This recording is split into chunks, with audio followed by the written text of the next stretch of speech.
Dave Morris. Thanks for clicking on the play. Coming up in today's episode, we'll look at why Edmond city leaders are looking to move a proposed hotel and conference center not very far. And several Oklahoma counties could be receiving some emergency funding. But first, how the partial government shutdown is affecting one of Oklahoma's nutrition programs.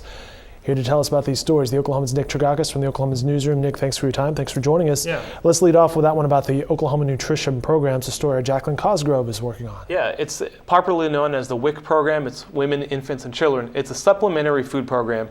It's targeted especially to single mothers, mothers of young children, pregnant women, and it helps them with money for food for themselves and their younger children. It is a completely federally funded program. And the news we're hearing today is that if the federal government shutdown isn't resolved by November 1st, the WIC program will be out of money. They've had to dip into some reserve funds to keep the program going since the shutdown started.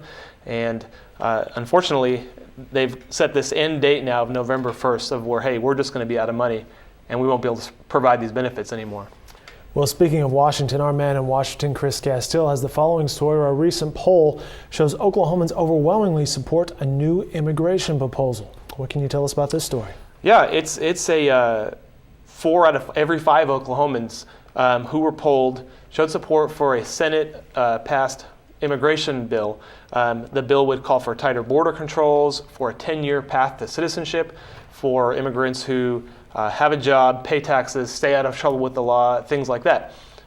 It's an interesting kind of twist on things because typically you think anything that comes out of the Senate, it's a Democrat-controlled issue and probably would not have a warm reception in Oklahoma, which is obviously a red state.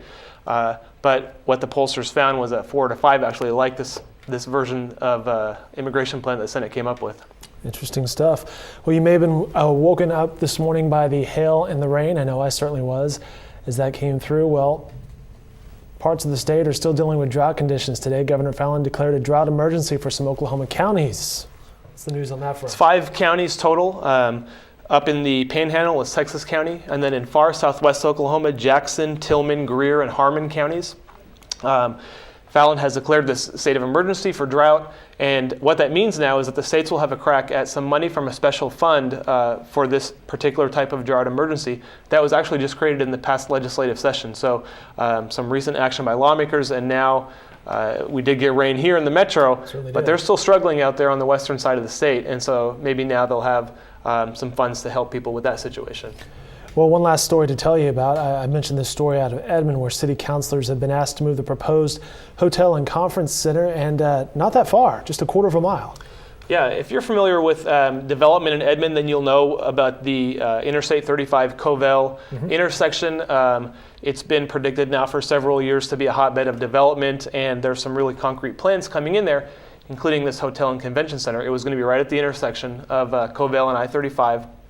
Well, some retailers who are also planning to be in the area petitioned the city council saying, can we push the conference center back a bit so we can get storefront space right close to that intersection? Seems to make sense. The city council, by all accounts, is amicable to this. They want to help the retailers because they understand they'll get some tax proceeds from those sales that are going to happen there. And they actually think pushing the hotel and conference center back away from the interstate a little bit will just create a nicer atmosphere there, less road noise and traffic and stuff like that. They have till the end of the year to decide. It looks like that's a move they're probably going to approve. All right, very good. Nick, thanks for your time today. We appreciate it. Yeah. These stories and more can be found in upcoming editions of The Oklahoman and on our website at newsok.com. Have a great night, everybody.